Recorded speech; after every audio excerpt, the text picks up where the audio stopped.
Hey there, internet friends, and welcome to That D Plus Show. Class is in session for the only show from that nerdy site that lets you know what kind of quality to expect right from the name. I'm your host, Trevor Starkey, and each week we dive into a different Disney Plus offering and discuss its history, how it holds up today, and our general impressions.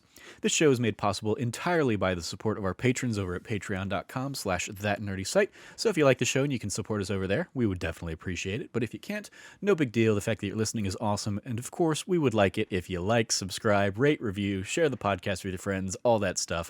Hopefully you're getting as distracted by Cam's little mime show as I am if you're watching the video version. Because joining us today, we have Cameron Abbott back on the show. How you doing, Cam? Quack Attack is back, baby. There you go. Quack, quack, quack. We are talking today about The Mighty Ducks Game Changers, specifically Episode 1, Game On. This is the new Mighty Ducks series, kind of a reboot cool, I guess, one of those things that we see. When I first saw the first episode, I was like, oh, yep, they totally Cobra Kai'd The Mighty Ducks. So it's very much that kind of like, let's pick up the Mighty Ducks universe story some 30 years later. So before we dive into the show, I kind of want to just pick your brain on your Mighty Ducks history, Cam. Is this like a series that was near and dear, a series of films that was near and dear to your heart at all growing up? Let me just tell you that did I embarrass myself in front of like hockey playing people by trying to do a knuckle puck? Yes, I did. I think it wasn't on ice, by the way. Yeah, we played it. Yeah, street hockey. I think that was a universal experience. I think I did the exact same thing. I know exactly what you're talking about.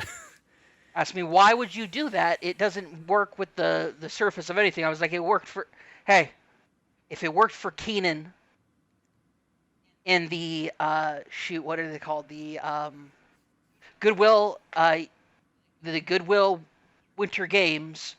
Yes. Then like it's good enough for the street, man. Like no, the Junior Goodwill Games. Say that these films, Junior Goodwill Games. I'd looked that up as I was taking some notes on the show. Yeah. Yeah, I will say as somebody who this film franchise has been near and dear to my family's heart. It is this is the quintessential 90s Disney live action films for families that are just are part of a pantheon of, I think, not really as talked about films. Like, we always talk about the Disney animated films, the Disney Renaissance, as we like to call it, we being the general public. Mm-hmm. We talk about, the animation, and we talked about it a ton here on this show, period. But there is a very beautiful golden age of films that happened in that Renaissance that were live action, that had phenomenal actors, phenomenal acting, incredibly well done, as far as both children actors and establishing children actors and taking their careers even further forward. Mighty Ducks is also the first franchise to, and I think maybe the only franchise ever to bridge the gap between Nickelodeon and Disney with the casting of Kenan Thompson in the second film. Making him both a Disney alumni and a Nickelodeon alumni, all that and Mighty Ducks respectively, and now he sits as the godfather of SNL. Mm-hmm. He is, I think he's on his 15th or 16th season on SNL. Something like that. He's the longest running. I don't remember if I was talking with you about that or if I talked about that with Logan. But we definitely all that came up on our recent That Nerdy Site show early access episode. Oh, it was definitely Logan then. I wasn't on. Yeah. I knew it came up there. I don't know if it had also come up with you at some point though. But yeah, we were talking about the TV shows that we grew up with, and we had a whole block kind of dedicated to all that, and then just kind of turned into adoration of the fact that Kenan Thompson has been doing sketch comedy for probably 80% of his life now at this point is absurdly insane. And the breadth of it being from such small minor roles to big actual starring characters And he's just amazing. Kenan Thompson's an absolute talent, but he's not in this that we know of yet anyway. Yeah, right. Let me tell you, if they bring back Kenan Thompson and if they bring back any of the original Duck Squad except Goldberg, they should not bring Goldberg back. Why? Because the actor's in prison. I thought I thought he's been doing better. I thought, has he? as I recall seeing stuff go He through fell the hard internet, into he drugs, I fell in some hard remember that, times, but I thought he got himself cleaned up and has been doing better. I know. Is he? That's good. If that's the case, I've seen some stuff. There is like a reunion episode that they've already teased out with a handful of ducks. He is not one of them that is coming back for it, but I've seen like some stills of like I want to say 5 or 6 of them kind of come back. At least for this season. His crimes were self-harming crimes with drug addiction. He has not been like Me Too'd or part of anything. Like we'll never be able to have like a Ferris Bueller's Day Off reunion. Okay. Just like for things like that. Okay. Anyway. But anyway, back to like more poignant matters. Yeah, Mighty Ducks was always like an enormous part of like my childhood. It developed a love of hockey. Like we grew up in Arizona.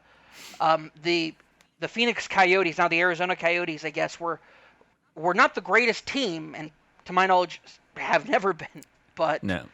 I mean, as I recall, and the timeline of everything's going to be like really shoddy for me, but like the Coyotes weren't even a thing when the Mighty Ducks movies came out. Like there was no team in Arizona. I remember a couple kids that I went to like church with, and we went to like a church camp at some point up in Flagstaff or something for a weekend. Like they were really into hockey and had their own stick and like had tape from Wayne Gretzky or something about that. Like the guy was like very, very protective of his hockey stick. But like that was the extent of my like interaction with actual hockey up to that point. Apart from like playing street hockey on skates or just running around in our shoes in like cul-de-sacs and stuff like that. But like the Coyotes didn't come out here until like years later after the Mighty Ducks series. So yeah, for an Arizona native, it was like a weird, this movie for hockey was just a weird like, oh man, that's what that other world looks like kind of thing. Yeah, the only people who played hockey that I knew of, like I ended up finding out like later as a teenager, the only people who like really were pre-exposed to hockey before like outside of the Mighty Ducks were like kids whose families were from back east or up north in the Midwest. Anywhere where like hockey is big, coming out here as transplants, they were big hockey fans. But outside of that, like, and even then, most of them were just like, yeah, but there's like no real place to like play hockey around here except for like some expensive rinks if you want to like have if you want to have ice time, or time on the ice for hockey, you had to join. Like, there's no like pee-wee leagues or any like big like systems set up here to help kids play hockey, unfortunately. Yeah, so I'm looking it up online. Who, it looks like grew up with the Mighty Ducks and. I was just gonna say the D3, the Mighty Ducks came out October of 1996, and the Phoenix Coyotes joined.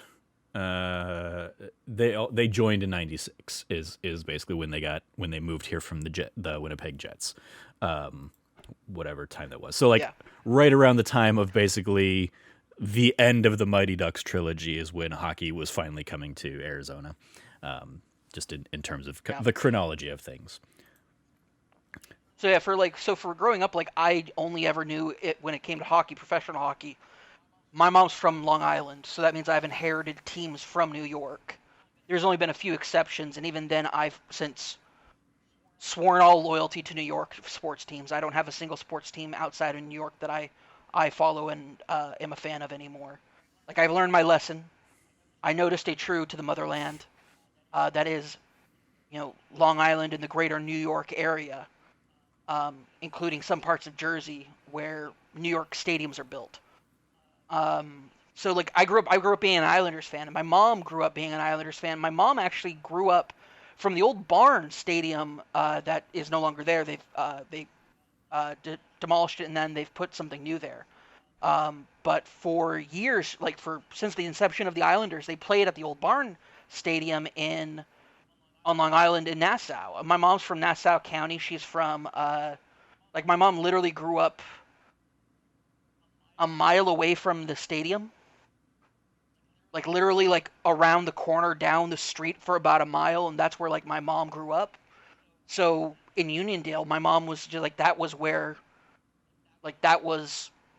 she grew up. So she always went to Islander games with friends. Um and like that was the local team. So when I got into hockey, and it's like, okay, well, what are the New York teams? It's like the New York Rangers, and I was like, oh yeah, Wayne Gretzky played for him. And then it's like, oh, I can't be though because there's literally an Islanders team. There's no confusion here like Mets and Yankees, where it's like, oh, but I don't know which one. The orange blue team is the Long Island team. Mm-hmm. So I became an Islanders fan. I was like, I casually followed the Islanders for several years. Still to this day, I do. I'll get notifications of how they're playing, like how they're doing, the box scores and whatnot. But like, I'm not so invested in hockey that I watch every game. Yeah.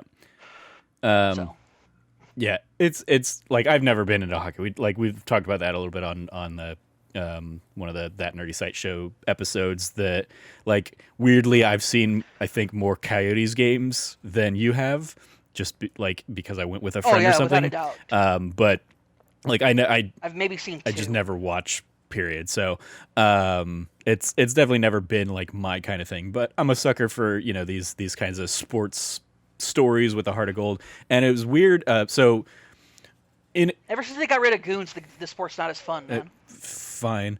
It's probably safer though.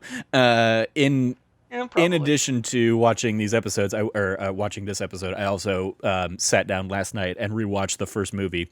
And it's weird watching that first movie now that I've got Karate Kid as the vocabulary, because it's telling pretty much the exact same story as Karate Kid, but it has like a bit of the denouement that Karate Kid does not. So I appreciated that, where like this movie Karate Kid just ends. This movie, at least, like the original Mighty Ducks movie ends. They win the championship, and then like set up the future sequel potential with Gordon going off to try out for the minor leagues or something like that. So you have, instead of just like ending in freeze frame on Pat Morita. But anyway, yeah, let's talk about the Game Changers, the new series. Why do we pick this? Basically, I picked it because alongside The Falcon and Winter Soldier, it is one of the hot new things on Disney+, so might as well try and capitalize on a little bit of that SEO. And also, I was just very pleasantly surprised by how much I got a kick out of this first episode after I watched it last week. A little bit of the history lesson here. Originally released March 26, 2021. The series as a whole is releasing, I believe, over 10 episodes. So it'll be running out for the next couple months. Other notable releases of the time, as I said, The Falcon and Winter Soldier came out a week before on March 19th on Disney+, and Invincible debuted right alongside this one, March 26th. Technically, like, they pulled the trigger on that a little early, so it came out the 25th, but Invincible over on Amazon Prime also came out around this time, which is also a great show, but not going to be something we cover here.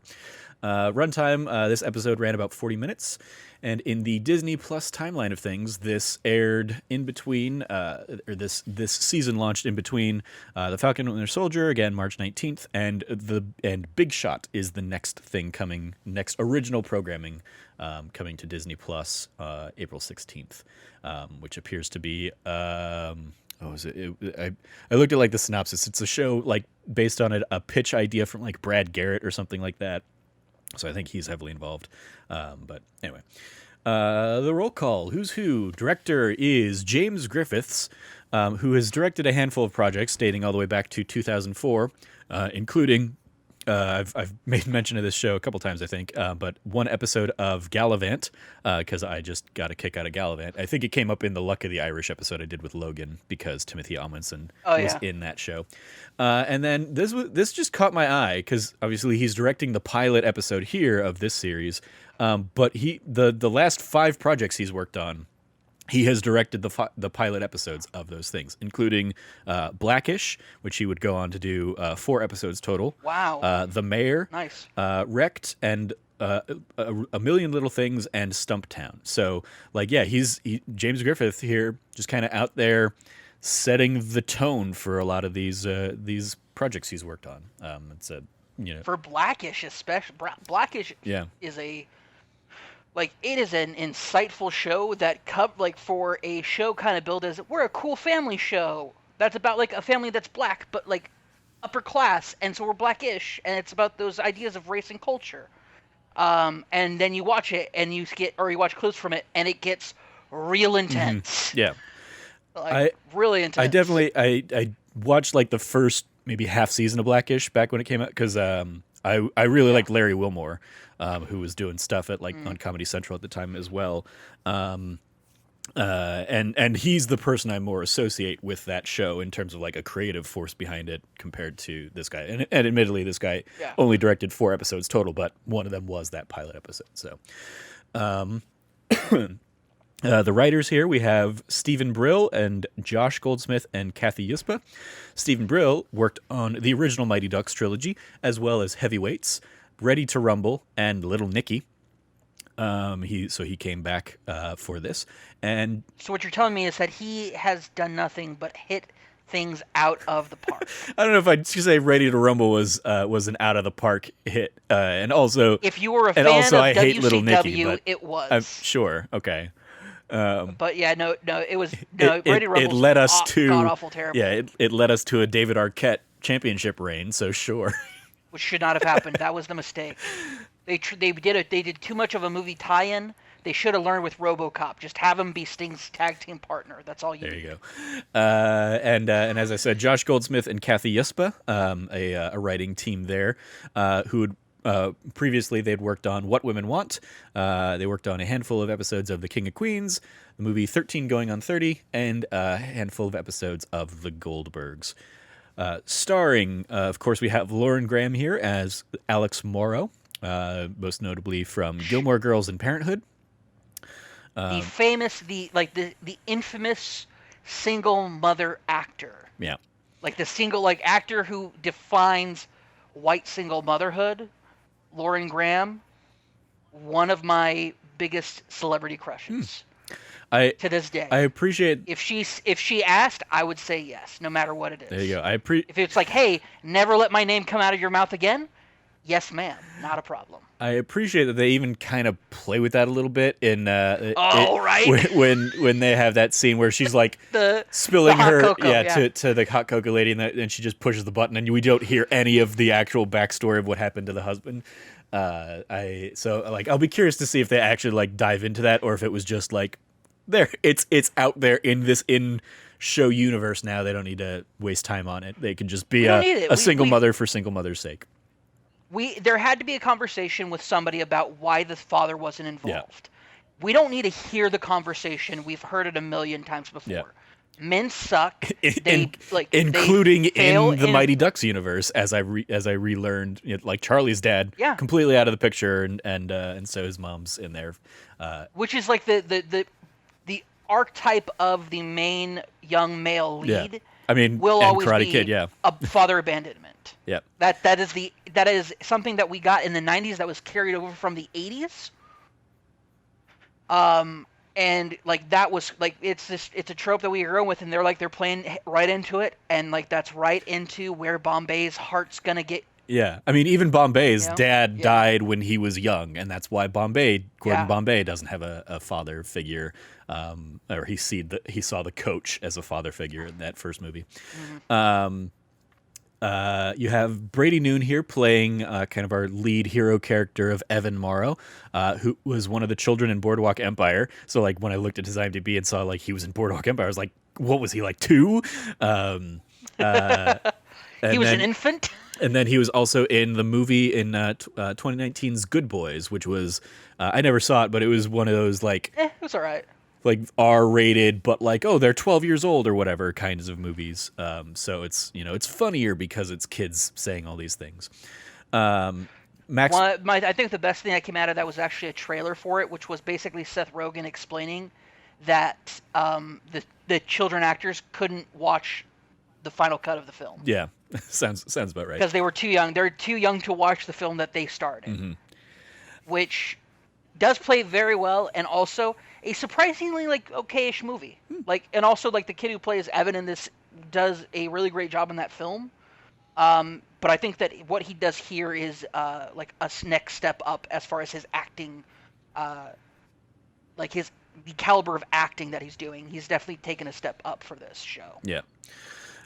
You have Maxwell Simpkins playing Nick Gaines here. Previously, he had done The Book of Henry, which is another one I've never seen, but I remember that being the movie that effectively tanked so badly that Colin Trevorrow got pulled off of the third movie of Star Wars, and they gave it back to J.J. Abrams instead. What a world! World we would be. The Book of Henry. Yeah, The Book of Henry is a wild film. Have you seen it? No, I've not. That's what I was saying. Oh my gosh, it is the wildest of films as far as just like this plot has gotten so out of hand.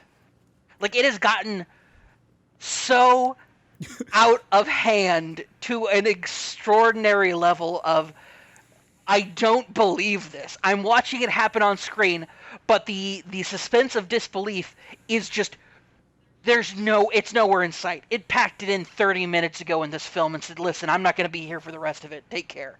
Best of luck, audience." And just left. The suspension of disbelief was just so gone in that film. Well acted, but it's kind of just out there. Yeah, Colin Trevorrow deserves to have gotten pulled for that. Maxwell Simpkins also was in the Kim Possible TV movie, the live-action one that they did a few years back, as well as it looks like a Disney Channel series called Bizaardvark, whatever that is. That's the show that one of the Paul brothers was on. Sure. Swayam Bhatia is playing Sophie Hudson Batra here. She was in a handful of episodes of Succession. Luke Islam is playing Jaden Koob 13 Kubler. This is his acting debut, but he was previously featured on America's Got Talent a couple years ago, I guess. He has the best excuse for why not playing in the world. The best excuse. What? Oh, because he's like, people let you down or whatever? No. Because he has to put on pants, and he he can't wear shorts. I feel that whole scene is a thing we will get into, I'm sure. Oh, that's a bad. We'll get into that. Bella Higginbottom playing Lauren Gibby was in a film called Troop Zero. Tegan Burns playing Maya was last seen on Disney Plus in the Right Stuff series that came out last year. Kiefer O'Reilly playing Logan here was Rip Turner's kid, I think. I think it was Rip Turner. Cool, in the Traveler, DC Legends of Tomorrow. So he's like the whole reason Rip Turner goes on the quest to bring everybody together. He's basically like the inciting incident of that. So you see him in flashback in a few episodes. DeJohn Watts playing Sam here was Hot Dog Kid in Black Panther. Rise up. And then, of course, we have Emilio Estevez returning as Gordon Bombay from the original Mighty Ducks trilogy. Dylan Playfair is Coach T here, who's in the most recently has been in the series Letterkenny, and then in Disney kind of land, he is in the Descendants 2 film. And the last one I pulled in here, just because she's clearly going to be a part in the series at some point, is M. Hain playing Winnie, aka the Cocoa Girl. She was in the series of Fargo, as well as a recurring role in Chilling Adventures of Sabrina. We gotta talk here for a moment. Yeah. We have to dig into this. We got Riley, but we didn't get Jonesy. All right, that is a crime. The fact that we don't we only you're talking Letterkenny, right? Because I've never seen Letterkenny. But I recognized Riley as the name from Dylan Playfair is in this film, but Andrew Herr is not. I let it go for the Descendants. I let it go that they were not paired up in the Descendants. Fine, whatever. But you're trying to tell me that in a hockey-based movie, Riley and Jonesy aren't paired up at all? and Jonesy isn't here to be seen anywhere. Get out of here, Disney. What are you doing? You had the best perfect like duo you could have asked for a Hockey Bros in a movie. I Or mean, in a TV show. I mean, but do they need two of them? They proved it once in Canada, and now they can do it in Minnesota. We can get our Minnesota Jonesy and Riley, but did you give us that? No. I mean, you gave us Coach T. Maybe he'll come in and coach one of the other teams. Who knows? Or maybe he'll be introduced as an assistant coach later. I don't know. We're only going off the first episode here, Cam. The thing about their relationship is they have to be on equal level. Okay. Because for reasons that are important for Letterkenny, but not for okay. You. Anyway, I was impressed. Dylan Playfair, in addition to Letterkenny and Descendants, he has a lot of stuff on his IMDb that is like clearly he is one of the go-to actors for hockey movie things in Canada or something like that. He's got quite a bit of hockey kinds of roles under his belt. And it comes in handy as we see in like the wide shots, like him out there like skating across the ice, just like very nonchalant. Comes in handy for this kind of role. As he's coaching, yeah. Like when during the practice that we see at the beginning of the episode, the wide shots where he's like skating around, going up to kids and talking to other coaches and whatnot. Yep. And then at the very end, that long wide shot we get of him skating through. It's quite excellent. A little bit of trivia here for you. Some of this was IMDb. Some of this was I just kind of pulled together as I watched the original movie. But one of them is Evan wears the same Minnesota Maroon sweatshirt that we saw Charlie wear in the first Mighty Ducks movie. When Coach T is announcing teams for the league, he mentions the Hawks, the Bears, and the Cardinals, all of whom were antagonists in the original trilogy. This is one, like, I pulled specifically the Cardinals in here after watching the movie last night because it was not originally mentioned in the IMDb trivia, but the Cardinals were the first team that they face as the Ducks. Yep. The Hawks, of course, were the main antagonists of the first film, and the Bears were minor antagonists in the third film. And then, of course, as we touched on earlier, like Iceland is the main antagonist of the second film with the Junior Goodwill Games. The nation of Iceland specifically, well, really it's their dirtbag coach, head coach, because everybody else, including hot assistant coach, and then all the hot players, including the cross romance between Kat and I don't know, Dusseldorf, whatever his name is. It does not matter. He's hot Icelandic guy that she kisses in the film, and it's awesome and hot. Okay. And then Did it do things for young Cameron? Yes. Last little one I pulled in here, again, just completely after watching the film. One of the insults that continually gets lobbed around is cake eater in the film, and so I was quite amused at Gordon Bombay quite literally becoming a cake eater in his broke-ass, rundown skating rink. Which is just perfect. Yeah.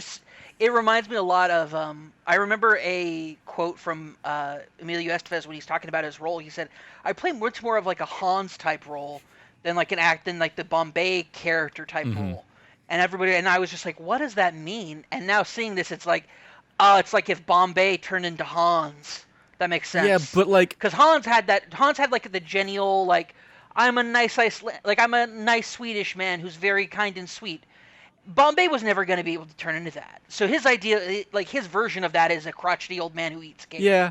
Now, granted, he's not stingy. He's offered to share every single time he has cake. True. He even offered her the flour. Yeah. And that's like the best part of the frosting. At the same time, you have to remember Gordon Bombay was a lawyer when this series starts, and now he's just like he has fallen on such hard times that he's running this really crappy rundown skating rink. It's just like what happened to you, man? You can only get so many DUIs, man. You can only get so many DUIs. Yeah, maybe we will find out that he spent the last 20 years in jail since the end of D3 and actually D3 he goes back to being a lawyer. Like his whole thing, right? Yeah, his whole thing in D3 is that he's like yeah, I did the minor league thing. D2, I kind of got my bearings back about who I was. And then in D3, when it's introduced, he's like, I can't coach you guys because A, you're going to this like preppy college now, and I helped secure you guys these awesome scholarships. But I'm also like, I'm going back to practicing law.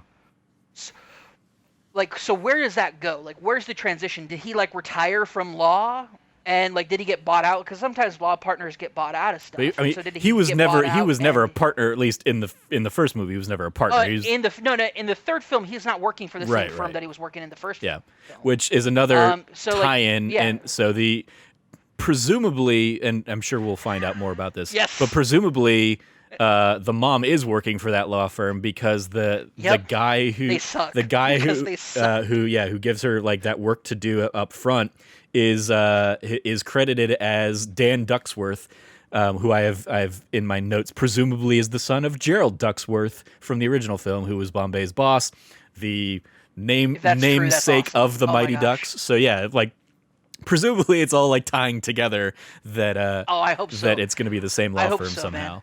All these years later. Also, yeah, when we get more into the plot, I'll get into this, but yeah. Yeah. So what did you think? Because there's something about this. What I think, I thought this was great. I had such a great time with it. Mm-hmm. There was a few cringy parts that I kind of expect from a Disney Channel kind of show. Yeah, it feels like an elongated Disney Channel original movie, which is great because like it's definitely the style that you want for this kind of. I would say abbreviated, or when the whole series is done, it will be elongated. But yeah. Yeah, it'll be elongated. This was very much like a piece of what would be a longer Disney Channel original movie, like based off of the Mighty Ducks film franchise. It is not of a high budget caliber that you would that you are going to see from like a full film. Mm-hmm. And so thinking about it from that aspect of like it's this does not have the budget that WandaVision and the Falcon and the Winter Soldier are getting. Absolutely. No, it does not.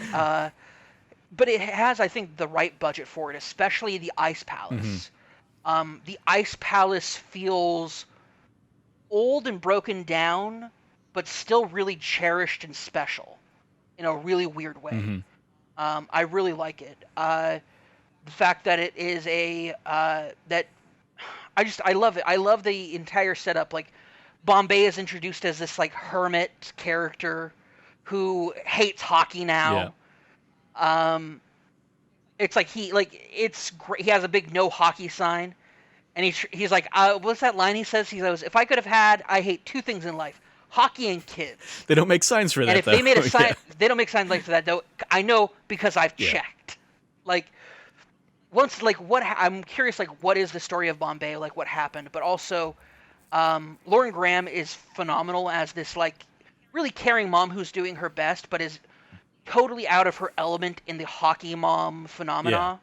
Yeah. In the ancient wise words of a former vice presidential candidate, the only difference between a bulldog and a hockey mom is lipstick. I mean, she has, I think... That's a quote from Sarah Palin. I know, I got it. I was just trying to railroad over it. Ignore that I quoted Sarah Palin. Fair enough. Move along. Like, she has the most rational response to her son getting cut in that, like, she looks around and says, "You're all crazy for what you're doing here." Like, you realize that, right? Like, she is the sane one, but she is, like, because she is the outlier in this community of crazy people. She gets dismissed and made fun of and all that stuff, and there's definitely like a weird level of classicism going on here. Oh, for sure. Well, especially because like one of the people is like it's her boss, her coworker. It's her boss, but it's not just it's her boss. It's her boss was supposed to do an assignment, and then put it on her. Like didn't give it to her herself. Yeah. Gave it to the like law partner to give to her. But then that brings up an even more important question, and it's like this amount of BS is, well, why can't she do it? Well, she had to take her kid to hockey. Yeah, she's a good mom. she's a good mom. She's never missed a hockey thing, anything. Like I can't imagine how dedicated of a mom she is. And here's single mom over here, paralegal, getting the brunt of it, and she needs to leave to get her kid to hockey. Like she's trying to be Anyway, it's like the idea of it's like a little bit of classism and a little bit of just snobby elitism, but it's on top of that, it's these parents are insane. Yeah. You brought two trainers to your kids' like practice. I'm not a trainer. I'm sorry. What are you? I'm a children's sports psychologist. Yeah. Like that's any better. Like it's so good. Yep.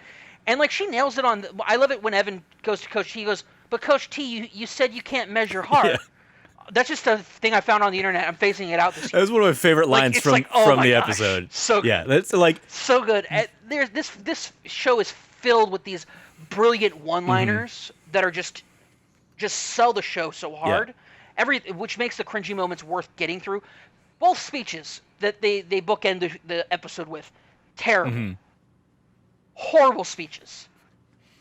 Like no like and unrealistic. Also, no parent would have stayed and listened to a woman whose kid just got cut go on a rant. But the kids definitely would have recorded with their phone. Good on that, them for picking up on that. Yeah. Him getting up there in the middle of the lunchroom. Nobody's gonna just like sit there and listen to this speech. Like no, that's not how we saw pretty much teenagers work. The same information airdropped to everybody the other day, and everybody was just like, whatever. Like, yeah, it's very, I mean, it's very like, let's do the kids movie, rah rah, sis boom bah kind of thing. And like, I mean, the Mighty Ducks has those in spades too. So, like when all the kids are, join together by the other kids to quack against the principal or something. Like the movie has a ton of those kinds of dumbass moments too. Existing friend groups. Yeah. He's not trying to. No outsiders trying to convince a bunch of people to join the loser team. Here's what would have happened: the moment he would have started talking, somebody would have thrown a lunch tray at him. Maybe not a tray, but they would have taken like a thing of pudding or something. Yeah, absolutely. They would have somebody. And then it'd go into full blown food fight scene, which is a staple of Disney Channel original movies. Somebody dares the skateboard kid to make him shut up, and he would have gone, skated over with a lunch tray, and smacked him in the face with it. That would have been more realistic than them all sitting down for this 5-minute long speech. Like, and then ain't nobody got time for that. And then one by one, the misfits, stand up and join the team. Yeah, that was one. Although I will say, once again, Coob 13 has the best stand up and join the team line, because that one girl goes, "I'm not actually joining your team. I'm throwing away my trash. You're a loser." Blah blah blah. And Coob 13 goes she's throws it, and Coob 13 catches it and goes, "Hey, you're a mean bitch." I mean, doesn't say that. I'm joining the team. Yeah. I forgot what he said. Yeah. It's you're mean or something like that. That was mean. I'm in. It's Coob 13. Let's go, boy. Yeah. There was definitely a lot to this. One of the things that actually I think actually does allow for Evan to get away with that speech is that when we were introduced to him, he seems like Mr. Popular. Everybody gets along with him fine on the hockey team. He's interacting, he's having a good time with everybody. Yeah. And it's not until he gets cut that you see the Ducks' true colors, and that they kind of turn on him immediately like a dime. But he's clearly got friends from around the school, so sure, he wants to go up and say a weird thing. Fine, let him do his weird thing. When he's done, I'll just go back to my phone or whatever anyway. But I could see it. I can envision kids that would have gotten that response from high school and stuff and been fine. That's because you did theater. I mean, that's exactly. the only reason you can envision this. That's fair. The only reason anybody would sit through a monologue is they were also a theater That's kid. Fair. I do the you can't measure heart. Yeah, I saw that online. I'm trying to phase it out now. Is one of my favorite lines from the episode. And to your point, there are a ton of those one-liners. Almost all of the ones that Nick has, Nick being the podcast kid, they've clearly set him up to be that guy, and he's got the weird, awkward delivery. But it wasn't until I was watching it the second time, because I watched it, I was like, something just feels off about his delivery. He's it's kid actors, and some of them are very hit or miss kind of thing. But it's that his stuff never has a reaction beat. Is the thing. He it's usually ignored. He says something to the mom of did I hear the people saying that you really blew it? Yes. And she just goes on saying whatever she was going to say. She doesn't take in the insult that he has just kind of said to her or whatever. And there's just a lot of those little things where he says the thing. It's clearly meant for us as the audience to laugh, but nobody in world reacts to it in weird ways. And And so a lot of his stuff is very hit or miss for me. But I love the idea that like he's got a podcast and they're the second best podcast in the like southeast Minnesota region or whatever. I was like, which good for him. That's a hard thing to get. The number 2 youth hockey podcast in southeastern Minnesota is the podcast that he and his little friend have there. And I'm like, we're not even the most popular Disney podcast in Arizona. I mean, we might be. I don't know what other Disney podcasts are in Arizona. Like that's but I was definitely thinking about that. Of like, I feel better about that. Like if this guy can't even get the number 1 podcast of such a niche thing. Like, yes, there are way too many podcasts. I get that. We're part of the problem. We have 3 going out every week. Whatever. But it was definitely a fun like lens into this stuff. And so I like the character as a whole, even if I'm not completely sold on the delivery there yet. Here's my take. Yeah. They might have like had him redo those shots. I mean, maybe. So certainly. Like I could totally see them having them redo the shots, being like, oh, before he was like just like he didn't really do much, and then they're like in post, they're like, okay, we'll have him reshoot, do these like fun quippy lines, and then maybe that is why there's no response, but maybe they'll get better after the pilot. We'll see. Maybe like I feel like he was more just like I feel like they probably even shot the responses, but just for a pace of keeping the episode going, they just cut those things out. Maybe it was just it seemed more like an editing thing to me than a performance thing of anything. It just jumped out. That kid is hilarious. Yeah, man. And like I said, he's got great lines and a lot of times on those lines, great delivery. It's just for the sake of the comedy, they just don't hit for me because they're so much more cartoonish than like the world around him, and they aren't we aren't seeing the hit of like you said a thing, I'm reacting to the thing now. It's just like we're the people that are supposed to be reacting apparently. Yeah. But yeah, on that, I want to go to the Coob introduction scene, where it's not. It's initially not done very well. I mean, it's actually poorly constructed. Like I mean, the whole like, oh, this guy is really great at video game hockey, so he's got to be really great at like real life hockey. That's what we need. So let's go seek out this guy, find him, and find him in his basement playing, and let's just bombard him with shit. Let's just throw a whole bunch of stuff at him. And hey, turns out he's got great reflexes in IRL too. And I was just like, what?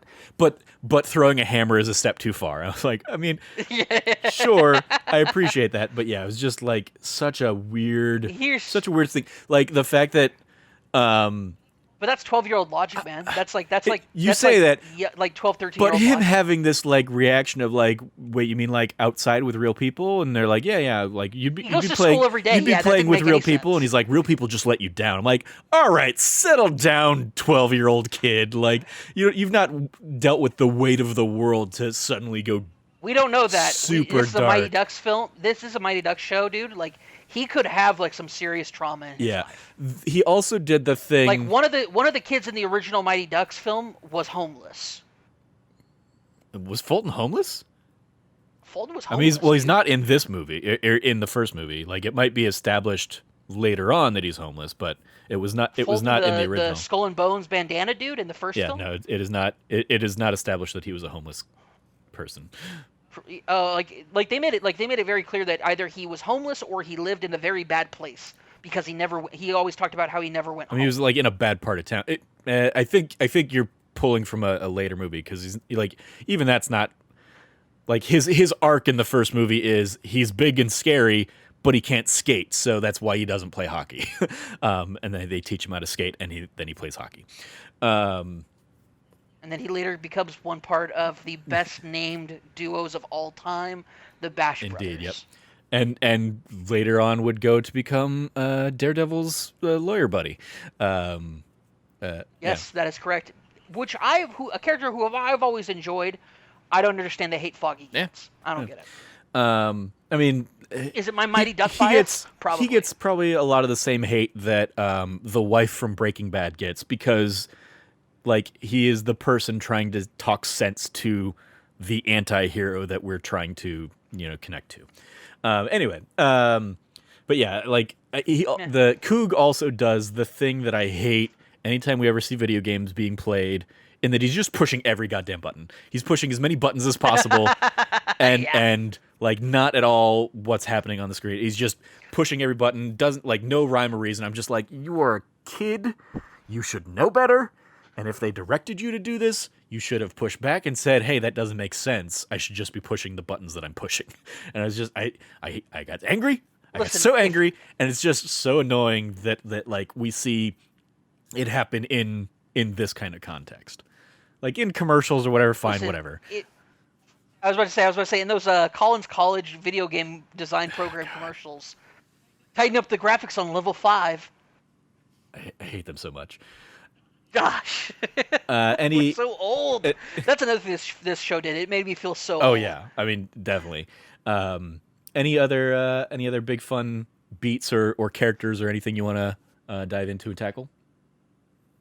Yeah, I will say at the very end when they're skating out to like, we're the new team.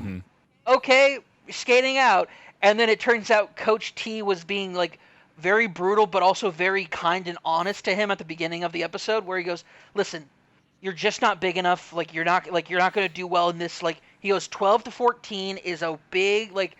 There's major difference, man, and you're not big enough. You're not fast enough. Like you're not going to be able to keep up. And then he reveals why he said that to him at the beginning of the episode, because they're now doing full contact. Which, yes, some of those kids. Because guess what? Puberty hits kids at different times. As it turns out, Coach T was kind of right. Yeah, I mean, so he was looking out for this kid's well-being. I love that they have basically like a package of like, look at how brutal your kids are going to get beat up this year. Hooray! But my favorite moment that was so subtle, I missed it like the first 2 times I watched it, because I ended up watching it 3 times for prep for this episode. Is Lauren Gibby, the girl who clearly has some rage issues. Like she's looking up at the Tron as it's playing the video, and she just gets this like the slyest of grins on her face as like, yeah, I'm gonna mess up some kids. And I just love Lauren Gibby's that's the kind of kid you didn't mess with in school, because you did not know what she's clearly the kind of personality that is willing to do what's the term? Improportional or unproportional retaliation. A disproportional response, yeah. Thank you, disproportional response, yes.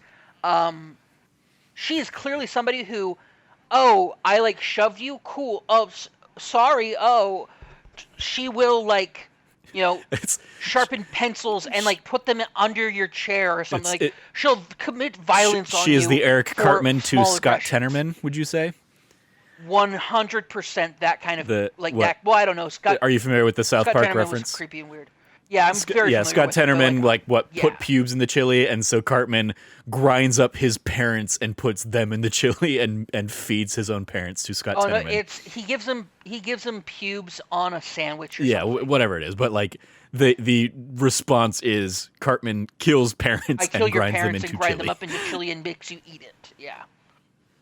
Yeah. Are you liking the chili? Which is a thing that happened like in season 2 or 3 or something of South Park, and that show's still going on, and Cartman has not been arrested.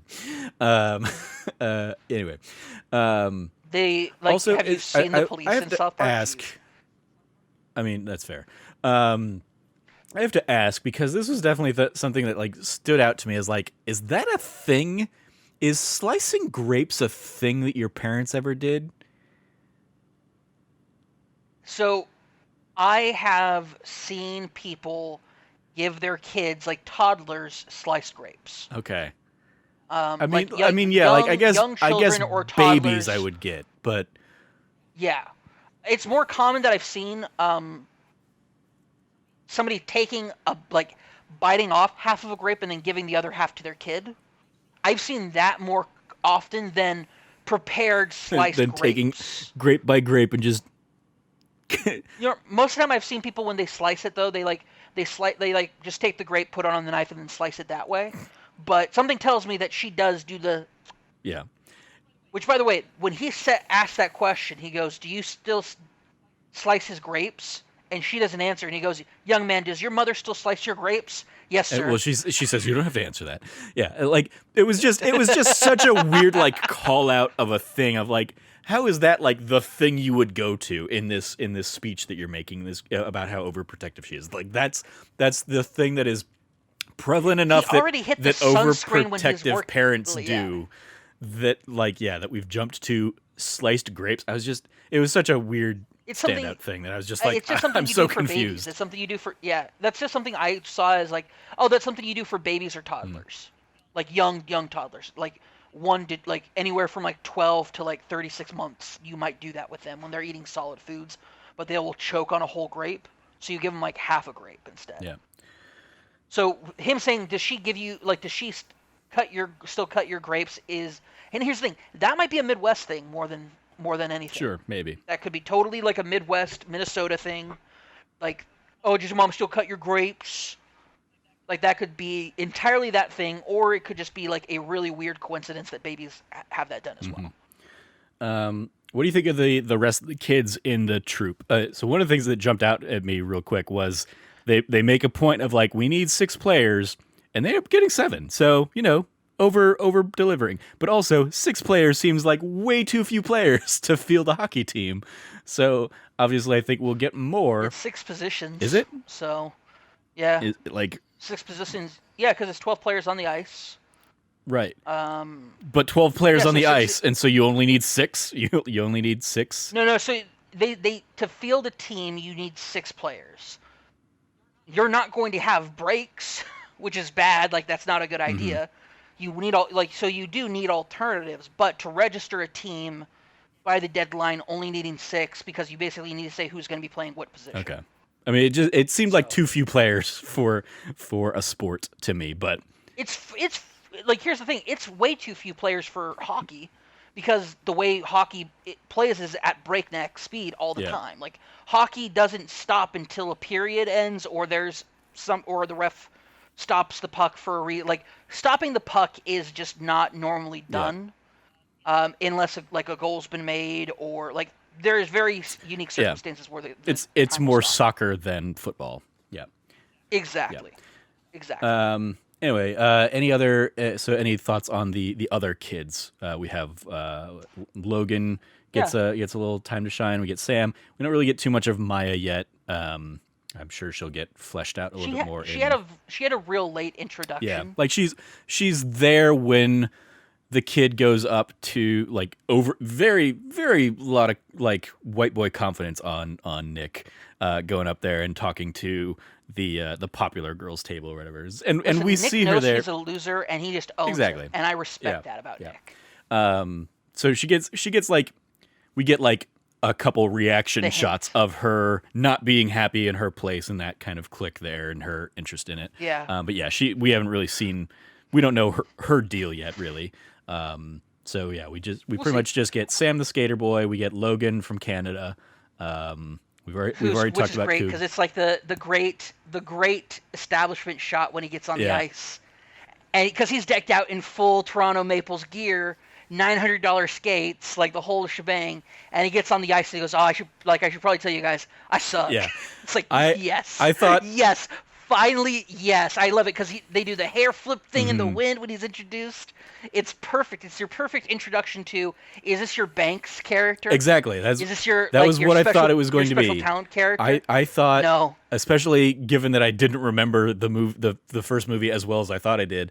I thought he was going to be the Banks character that they're getting on like a technicality of he's new in town, and so like they're gonna snatch him up before the other team tries to get him or something, and he's just gonna be the really good kid. That's what they. It was a lovely bit of subversion. It was like, oh no, he looks good. He's like a rich kid, but sucks. I was like, nice. I appreciate that a ton. I like that. Like, I like that idea of this. Like, he's a massive hockey fan, like huge hockey fan, huge Toronto Maples fan, but he sucks. It's, I mean, like, realistically, and honestly, it makes sense why his family had to move from Canada, because if your kid sucks at hockey, you might as well get out of the country. Realistically, he plays as good as Coog should probably play, given that like he has put 10,000 hours into NHL, hockey Oh, let's actually back this up. We got to talk about that scene. How they find him is nonsense. Of course it is. Because of Puke13, course this guy's all of our played gamer 10,000 tags hours, have let's look him all of up. that information on our PSN profiles. Let's look him up online. Yeah. Get out of here. Yeah.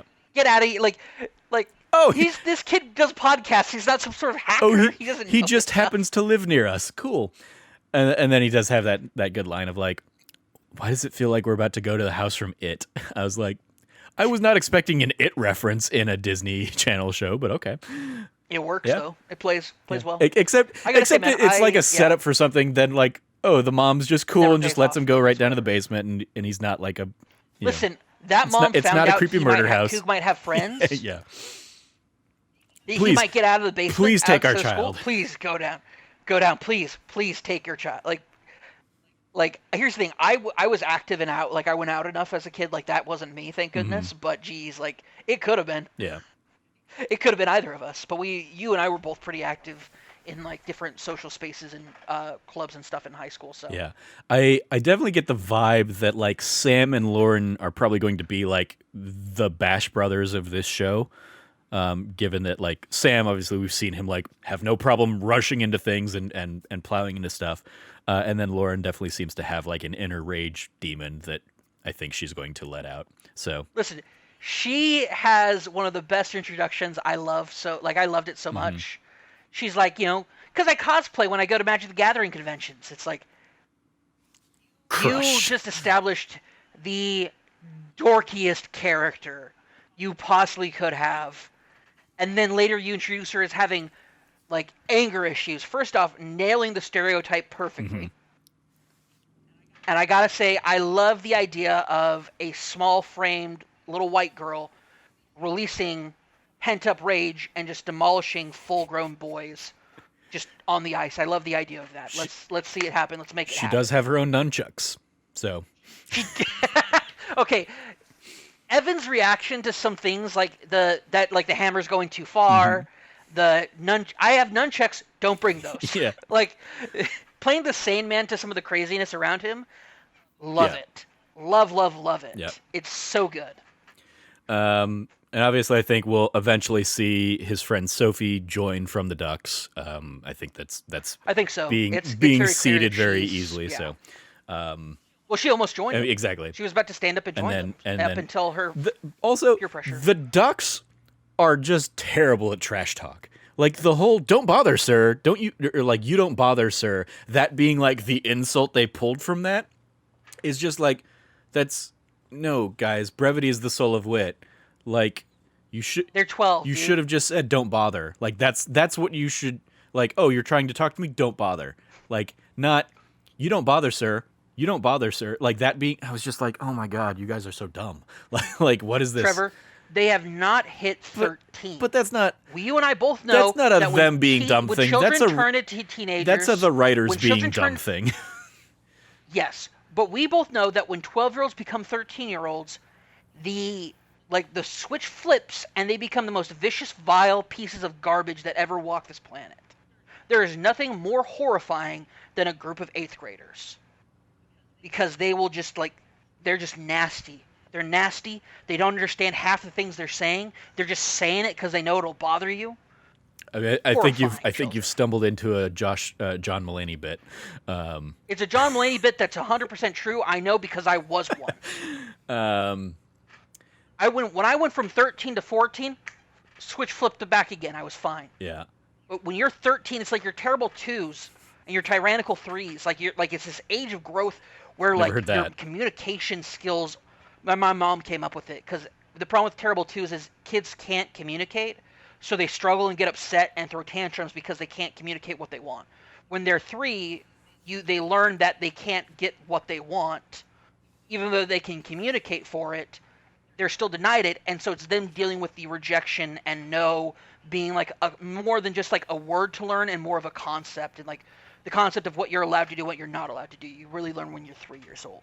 Okay. Developmentally for most kids anyway. So my mom coined tyrannical 3s. Sure. But like that, 13-year-old kids have it's the injection of hormones coming in for the first time. It is a combination of like they are like your body starts growing. But these and man, I wish these kids are just yeah. turning 12 because they're just joining the 12 to 14 age bracket. So right, and that's why they're not good at trash talk yet. I want to highlight the switch hasn't flipped. They're still kids. Another one of my favorite lines is from Gordon Bombay, who I think like has a great like reintroduction, and I'm very curious to see like them kind of flesh out, you know, what he's been doing, what he's been doing, a very in time, Yoda-like introduction, a little bit there. But I love that he has that like he comes in for like the speech at the end kind of thing, teaching moment with the mom and the son, and he has the line. If you really want to play hockey, which is a big dead end if you ask me, you got to make it happen for yourself. I love that like he's still like you're wasting your time. I know, I've been there. I've seen this all before. You're wasting your time, but if you really want to waste your time, fine, you got to do it on your own, all that stuff. And I also like the very convenient plot money of like, oh, we found like an untapped source of revenue from the city for youth hockey, and so that's why the mom, who's a struggling working paralegal, can pay for all this. Well, she can pay for. What I liked about it though was it was like she goes, it's not necessarily it was untapped so much as this fund just is sitting around just waiting for somebody to use it, which is very like that's super common. Like if you know what to look for, like she's a paralegal, she knows what to look for. Like that's how like rec leagues have all sorts of things. People think like you need to have like a bunch of money to do these rec league things, but the reality is that the city just has money set aside for it that they're just waiting for people to use it. So like if you want to do like she here's read the books from audience listeners, watchers. I was gonna say, so audience, if you're out there and you want to do a sports league or a rec league or something, contact your Parks and Rec department. Dead serious. They probably have funds set aside to set something up like that. And if not, they can probably find room in their they'll have a surplus in their budget or a auxiliary fund to supply these things. Like that's very normal. That's a lesson to take from this episode, is that these things do exist. Yeah, I'm trying to. I don't remember the guy's name. Like I want to say Lesko or Lasco or something like that.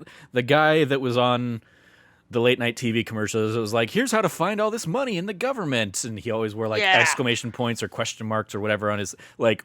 That's what that guy was tapping into. Looked like a bad Riddler version. Yeah. He was just tapping into all of those kind of like, here's all the government funding opportunities that are out there. Here's all the grants you can apply to and all this stuff. And yeah, it's that same kind of thing. So like, I know that it's based in reality. I just also think it's very convenient for the sake of the plot and getting Gordon to buy into his, violating his no hockey rule or being flexible on his no hockey rule. Yeah. Which you can tell he never really like.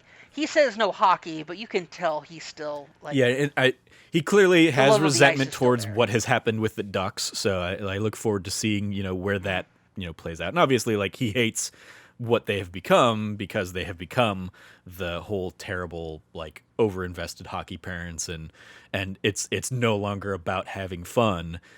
Which was his whole thing, I'm sure. So I'm sure like it all boils down to that, but I'm still interested to see if we'll see like some kind of like major turning point that really drove him from hockey to where he's been. Anything also, can we else? just shout out his when he says in the Zamboni scene when he goes, these pistons are very delicate. Whack, clang, whack, clang, whack, clang, clang, whack, whack, whack, clang. Yeah. Like shuts it. You see it's Gordon Bombay. He has kind of like a dirty stash. Mm-hmm. Love it.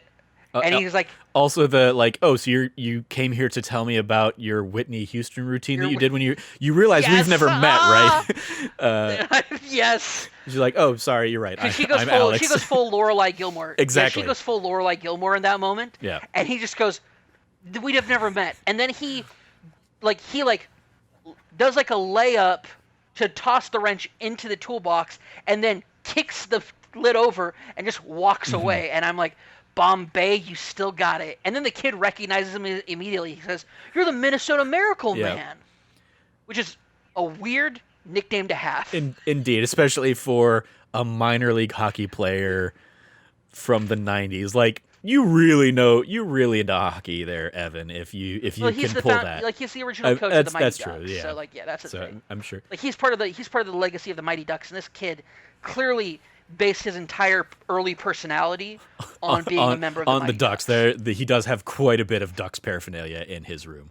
Also, it Yeah. was really cool just seeing the Mighty Ducks logo on the ice kind of thing. That just that pop up. I was just like, I had forgotten just how nostalgic that image is, which is weird because it's like that is what the image evolved into. That is not the image of D1 Mighty Ducks or anything like that. That is, so yeah, it was just very, very cool seeing stuff like that It's pop so up. corporate.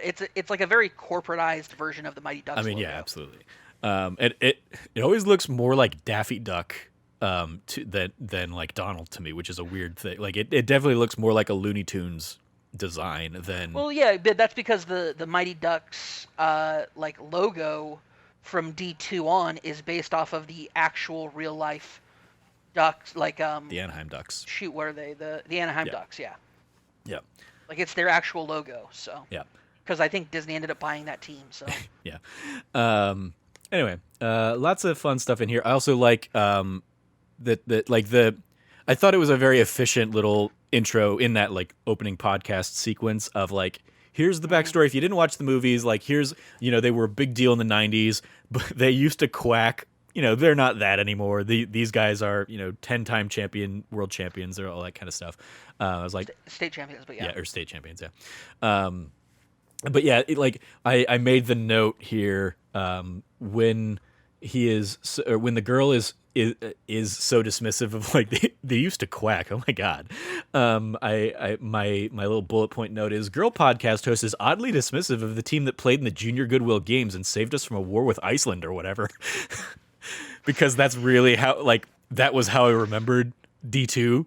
D2? I remembered it Yeah. being the Miracle on Ice kind of thing, but with Iceland, and oh yeah, It was just a junior hockey exactly. It's just tournament. it was That's honestly, it. I thought they were the Olympic Games or something is what I thought they had gone and played, and it wasn't until I looked at the synopsis. We all remember that being the Olympics because they definitely, as far as iconography goes, they definitely sold it as this is the Olympics. and But they, for legal reasons, it was the Junior Goodwill Yeah, Games. they bring in the Olympic team, the actual Olympic team in D2, and they meet with the kids and all that stuff. So it was more that I had aged them up in my recollection or something like that, and thought they were so good that the U.S. Olympic team, they became Team America for the Olympic Games, and that was not the case. Yeah. But yeah, that was a fun little bit there.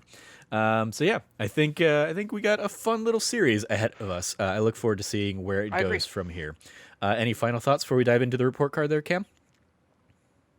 Yeah.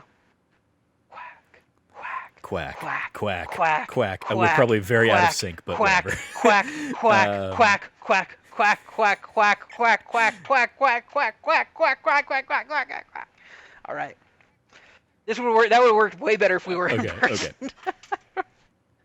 Exactly. Yeah. It was great. I love this. I've seen enough YouTube videos of people doing the conversation over Zoom where they try and sync something up and it's just never in sync that I'm not even gonna really dive into that. No need. But yeah. No need whatsoever. Good fun times. So I'm gonna go ahead and kick this off. I give it a solid A-. I think it is for what it is setting out to do. I think it is a very fun, dumb continuation of the Mighty Ducks story. Some performances are a little lacking, but I'm also judging that off of one episode out of a 10-episode series, so we'll see where it goes from here. But yeah, I was so pleasantly surprised by this that it gets an A- from me. How about you, Cam? I'm giving it a B+ right now, but that is a grade that can improve as they turn in more episodes. So starting off strong with a B, with a B+. Well, that's where I really land on it right now. That first episode's a B+ for me. We'll see where it ends up being as a series. I do sometimes feel like it's to the disadvantage of these deep Disney Plus series where they get where if the pilot, we grade these things once, and if the pilot is phenomenal, then we give it the A+, and it has the A+. But these shows really do, I think, if we revisit it towards the end of the season, I think that we'll probably come back and be able to give it a more final grade. But its tentative grade right now for me is B plus, for you an A minus. So we'll see what Oh happens. yeah, I'm specifically talking this episode, like not the series as a whole, Yeah. because obviously we don't have the hindsight or the knowledge, foresight of the series as a whole. But yeah, if we end up coming back and doing a full series breakdown and look at the Mighty Ducks Game Changers, we can certainly evaluate that then. A little bit of extra credit, other suggestions for Disney Plus if you like this one. Of course, we have a bevy of Mighty Ducks content out there. You have the Mighty Ducks, you have D2 the Mighty Ducks 2, D3 the Mighty Ducks. You have Mighty Ducks the animated series, which has nothing to do with any of this stuff. Nothing to do with Features this. None of duck it. aliens from space or whatever playing hockey. Well, You interdimensional. They're have interdimensional Miracle, space of ducks. course. Okay, whatever. You have Safety, you have High School Musical, the series, and Ice Princess. Extracurriculars, you watching anything else That on is Disney an Plus there, underrated Cam? film. The Ice Princess? You know what? I am not watching The Ice Princess. I was saying The Ice Princess is an underrated film. Right. Girl becomes very good at ice skating with geometry, which is total bull, but also brings in the reality of how expensive ice skating is, and also has a very sassy younger teenage character that steals the show. Overall, it's all right. It's underrated though. I think it went under people's radar when they talk about Disney Channel original movies. That being said, right now I'm really looking forward to. I've let the kind of build up for these Falcon and Winter Soldier episodes kind of build up here a bit. I have a long 3-day weekend ahead of me, so I'm definitely going to be piling into that while I'm enjoying the weekend. Cool. I've been routinely watching Falcon and Winter Soldier as it's been airing, really enjoying that series. And as I said, kind of throughout this episode, I sat down and rewatched the original Mighty Ducks, and was pleasantly surprised by how much that movie holds up. It has a little too much on the a little too much gendered stuff, especially given that you have a couple very capable female players on the team and stuff like that. But it was it was the early 90s. That was kind of the era it lives in. And then I just it's funny to forget what a jerk Gordon Bombay is at the start of that movie, where he's a jerk lawyer who gets a DUI, and basically that's what leads him to become the coach of the Ducks. It's just lots of the weird life Gordon Bombay has had is I guess what I will leave it with there. But yeah, that is going to do it for this week's episode of That D Plus Show. You can follow all of us. You can follow Cam at RevCavit. Anything you want to give a shout out to, give some love to, Cam? Yeah, I want to give a quick shout out here to the good old Hype Nation. That's the Snowbike Mike community over on Twitch.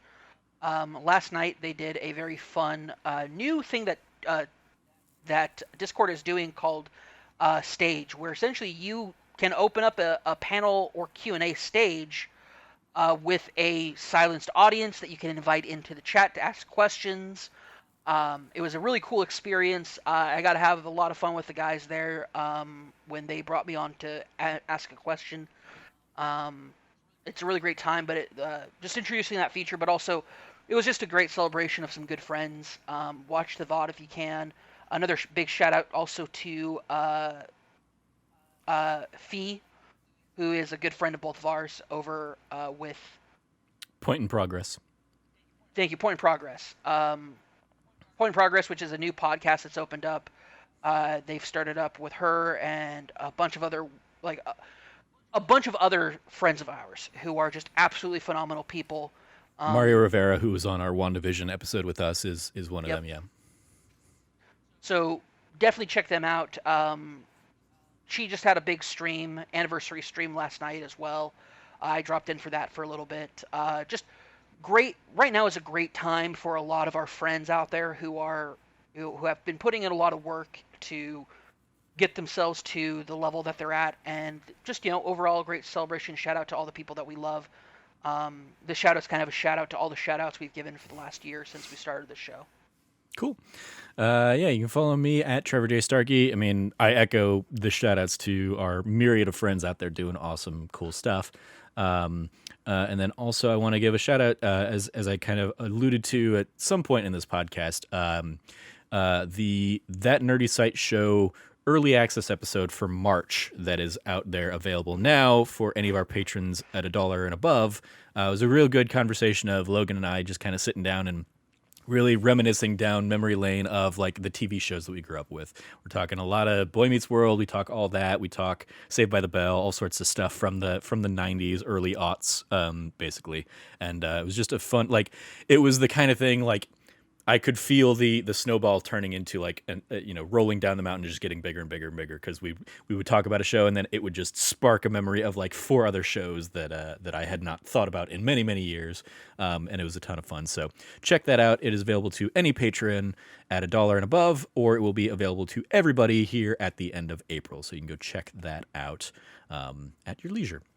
You can follow all of us over at That Nerdy Site, or go to thatnerdysite.com for all the latest from us. Once again, if you liked what you heard, please rate, review, like, subscribe, share the podcast with your friends, click the notification bell over on the YouTubes and all that stuff. And once again, if you can, support us on Patreon, patreon.com/thatnerdysite. Helps keep the lights on, pay the podcast hosting bills and all that stuff. Thank you for joining me, Cam. Thank you, audience, for joining us. As always, stay nerdy, be good to each other, and class dismissed.